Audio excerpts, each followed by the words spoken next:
Les deux types de manipulation les plus puissantes qui existent sont beaucoup plus simples que ce que tu peux imaginer. La manipulation a pour but de te faire croire quelque chose qui est détourné de la vérité, ou qui a pour but de servir à une tierce partie, une institution, une organisation, ou ainsi de suite, afin de te faire agir d'une certaine manière. La finalité, c'est toujours l'action de l'individu, même si, en premier lieu, en premier plan, peut-être qu'on ne le voit pas, mais c'est comme un jeu d'échecs. Si je te fais manger ma tour ou manger mon cavalier, toi tu peux avoir l'air content, mais en fait tu réalises que plus tard, qu'au final ça avait pour but que je gagne le jeu. La manipulation a pour but que j'ai plusieurs temps d'avance sur toi. Et que parfois dès le début tu as l'impression de te faire manipuler, mais peut-être parfois tu n'as pas l'impression de te faire manipuler, mais ça n'empêche que tu l'es. Il faut prendre en considération qu'on est tous manipulés, à différentes échelles. C'est comme on fonctionne tous de manière inconsciente à plus ou moins 75%. Entre 75 à 95% du temps, tout ce que tu fais n'est pas conscient. Tes mouvements, ta respiration, ton regard, ta manière d'écouter, ta manière de te comporter, de penser, et ainsi de suite.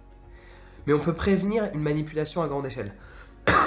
Donc la première grande technique de manipulation est aussi simple, et pour le coup les gens n'y pensent pas, c'est le fait d'avoir une information de masse partagée à grande échelle. À plus petite échelle, ça fonctionne également.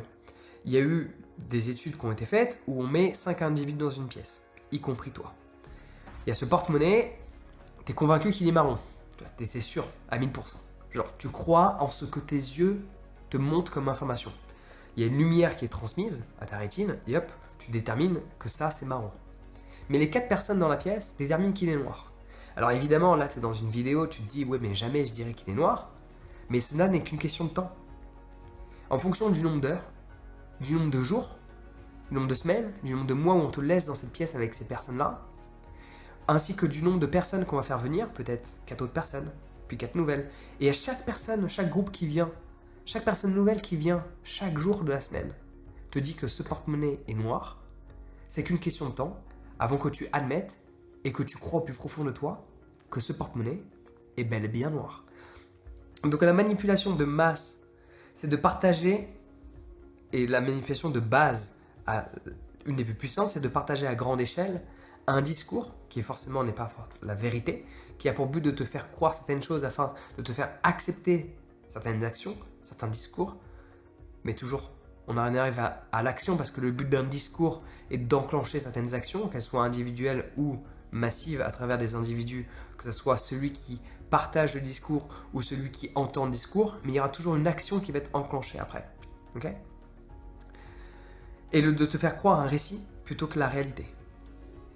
Et plus une information est partagée, en masse, plus il y a de chances que tu y crois. Évidemment, il y a toujours des minorités qui ne vont pas y croire parce qu'elles sont documentées, parce qu'elles savent, elles connaissent le sujet, ou pour d'autres choses qu'on va voir juste après. Mais majoritairement, une personne qui n'a pas l'information sur un conflit, qui n'a pas l'information sur quelque chose, on peut te faire changer d'avis, on peut te manipuler par le simple fait que tous les gens qui t'entourent pensent de la même manière. À un moment donné, tu vas t'aligner avec leurs pensées, tu vas te faire manipuler. Ça, c'est la manipulation de base. La seconde manipulation la plus puissante, c'est celle qui est la plus difficile à prévenir. La première, en fait, tu peux t'apercevoir de manière générale, en regardant l'histoire, à chaque fois qu'il y a un discours médiatisé qui prend énormément d'ampleur, pose-toi la simple question, est-ce le récit ou la réalité ? Va te documenter. Et il ne faut pas forcément rentrer dans une dynamique de conspiration où tu vas forcément contredire tout ce qui est majoritairement dit. Ce qui est majoritairement dit peut être un récit et non une réalité, mais ce qui est majoritairement dit peut être aussi la réalité. Donc il faut faire attention à ne pas tomber dans un spectre comme dans l'autre. Le spectre, je suis manipulé et je ne m'en rends même pas compte. Et le spectre, je rejette toute réalité. Même quand celle-ci en est une, sous prétexte que la masse l'a acceptée. Donc la deuxième manipulation à grande échelle qui a le plus lieu et qui est la plus difficile à s'extraire, c'est la manipulation que tu te fais toi-même. Parce que la manipulation, c'est quoi ? C'est croire à un récit à des fins, d'une action, mais un récit qui est détourné de la réalité. Et le fait de croire cette chose qui diffère de la réalité va te permettre d'enclencher certaines actions ou à d'autres personnes d'enclencher certaines actions. Mais si tu as déjà pris parti à quelque chose, toi-même tu te manipules à certaines actions. Tu es manipulé de par tes expériences passées, de par ta religion, de par ton éducation, de par ton lieu de vie, ta nationalité, ta prise de parti politique. Quand tu as déjà pris parti, c'est difficile de voir la vérité. Voir la vérité nécessite de s'extraire de l'équation. Voir la vérité nécessite d'extraire nos expériences personnelles, d'extraire notre religion, d'extraire peut-être nos principes, d'extraire ce que l'on a vécu, pour pouvoir pleinement examiner ce qui est. Objectivement, comme on le dit dans certains enseignements hindouistes, voir la réalité telle qu'elle est. Look at what it is, not what you wish to be, not what you want to be, what it is. Pas ce que tu aimerais que ça soit, pas pire que ça soit, pas ce que tu aimerais que ça soit, juste ce qui est.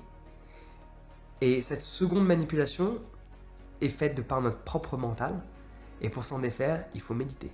Il faut s'extraire de ses pensées le plus souvent pour avoir cette capacité à juste observer le monde sans pour autant mettre ce filtre qui est nos propres expériences pensées et notre propre conditionnement mental de par tout ce que l'on a vécu jusqu'à présent. Donc maintenant, tu as les deux plus grandes techniques de manipulation utilisées, l'une par des masses médiatiques, de manière générale, dans notre monde d'aujourd'hui, et l'autre de par toi, tes propres expériences. Et je peux te garantir que la plus difficile est de se libérer de la seconde.